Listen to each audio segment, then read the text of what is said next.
Elit PSI tiba-tiba membocorkan ambisi Jokowi untuk memimpin koalisi. Entahkah itu benar-benar dibocorkan atau keceplosan? Entahkah itu sengaja dibocorkan ataukah elit PSI cuma keceplosan? Realitanya, Grace Natali membuat pernyataan publik tentang rencana cawe-cawe Jokowi.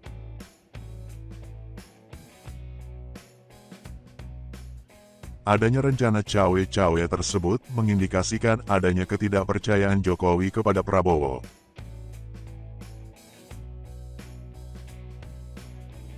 Seakan Jokowi tidak percaya Prabowo akan bisa memuaskan ambisinya. Ya, Jokowi berambisi besar untuk terus mencengkeram kekuasaan politik. Jokowi belum legowo untuk lengser. Tapi mengapa Jokowi tidak percaya kepada Prabowo?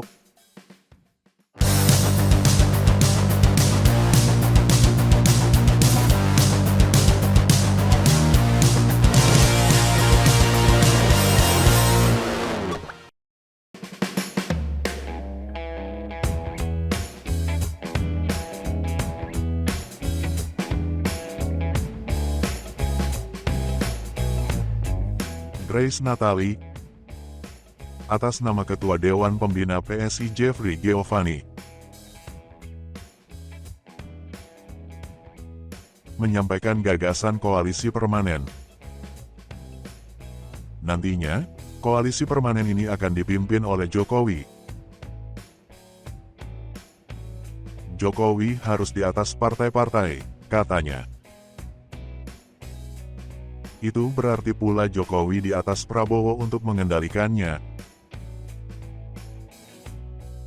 Entah apa dasar hukum dari gagasan tersebut. Yang pasti, mereka bisa menyesuaikan hukum dengan keinginan mereka, kan?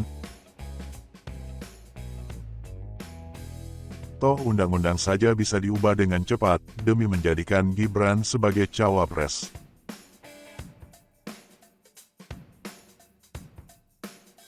Publik sudah paham bahwa sikap PSI tidak lepas dari sikap Jokowi. Bukankah sudah jelas pengakuan PSI sebagai partainya Jokowi?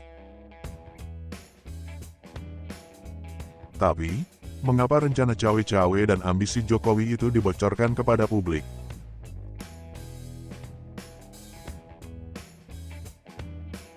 Apakah elit PSI sengaja membocorkan atau cuma keceplosan?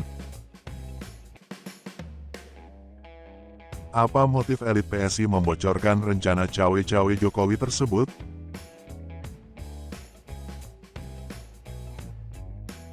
Apakah PSI ingin memberi isyarat bahwa Jokowi tidak percaya kepada Prabowo loh?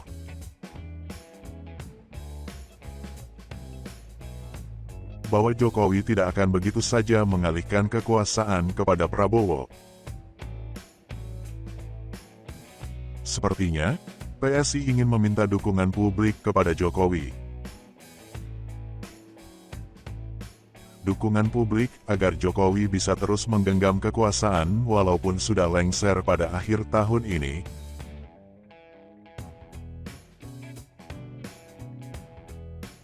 Sudah jelas Jokowi tidak percaya kepada Prabowo. Malahan, di kubu mereka, bukan cuma Jokowi yang tidak percaya kepada Prabowo.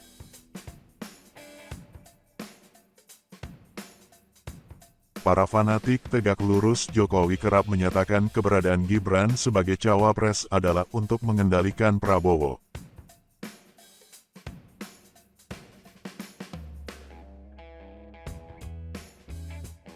Kelihatan ada upaya yang tidak sesuai dengan konstitusi. Sudah jelas cawe-cawe Jokowi dari awal sampai menabrak dan menggeser konstitusi.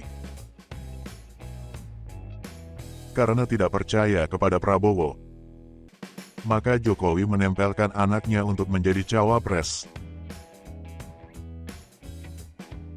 Tapi, konstitusi membatasi usia cawapres. Sebelumnya, Jokowi pernah gagal mengupayakan perubahan konstitusi melalui DPR. Rencana awalnya kan Jokowi kepengen berkuasa 1 periode lagi. Tapi ambisi tersebut terbentur oleh konstitusi yang membatasi sampai 2 periode. Untuk mendobrak pembatasan tersebut, digelarlah Operasi Senyap, pengubahan konstitusi. Lobi-lobi dengan segala cara dilakukan kepada anggota DPR untuk mengubah konstitusi.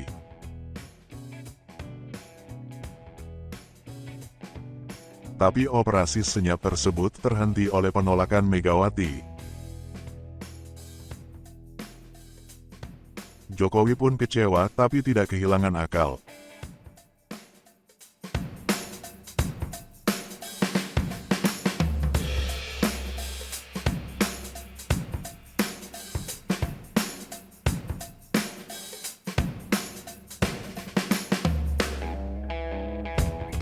Kalau tidak bisa berkuasa secara langsung, Jokowi masih punya cara lain.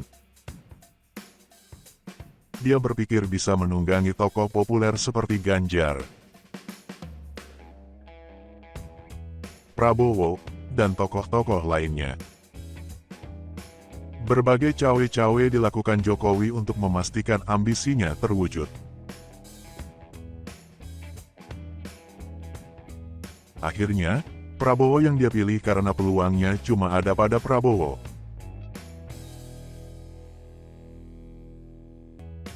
Tapi, Jokowi tidak bisa percaya begitu saja kepada Prabowo.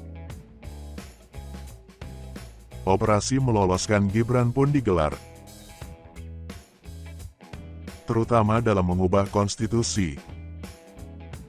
Jokowi pun telah belajar dari kegagalan sebelumnya. Gagal mengubah konstitusi melalui DPR. Kali ini, Jokowi tidak mau mengambil resiko melalui DPR lagi. Jokowi pikir ada peluang melalui Mahkamah Konstitusi. Tidak heran kalau PSI mengajukan permohonan uji materi undang-undang ke Mahkamah Konstitusi. Kebetulan atau tidak, masyarakat tidak salah kalau menduga Jokowi yang mengatur semua ini. Sekali lagi, bukankah sudah jelas pengakuan PSI sebagai partainya Jokowi? Bukankah sudah jelas sikap PSI adalah sikap Jokowi?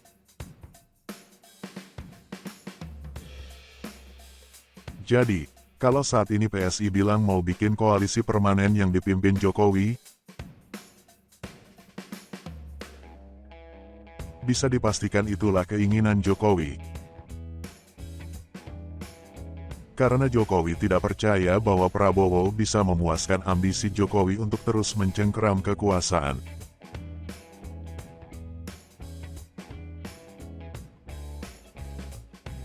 Segala cara sudah dilakukan. Banyak cawe-cawe sudah terlaksana. Cawe-cawe berikutnya mungkin akan membuat situasi politik memanas. Apalagi fakta bahwa partainya Prabowo tidak bisa melaju ke posisi yang bisa mengamankan Prabowo.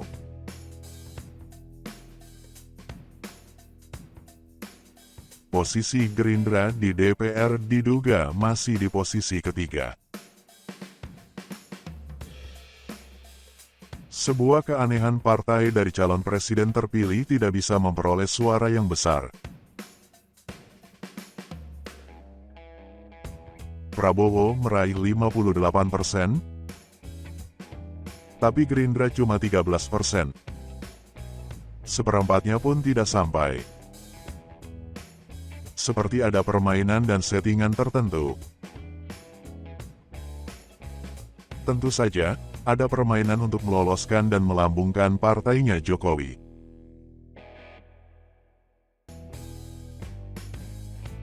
Meloloskan partainya Jokowi yang merah. yaitu PSI, dan melambungkan partainya Jokowi yang kuning, yaitu Golkar.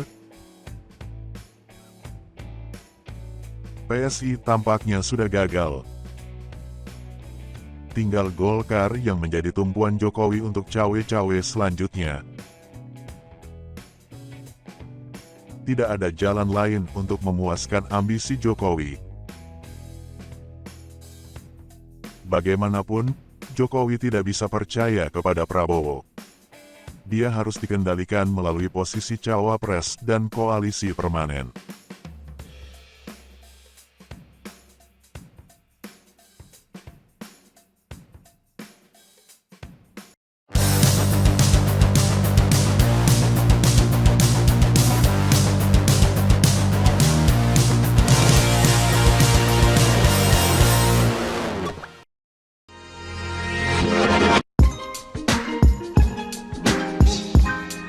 Sampai pengamanan wilayah tertentu untuk memenuhi syarat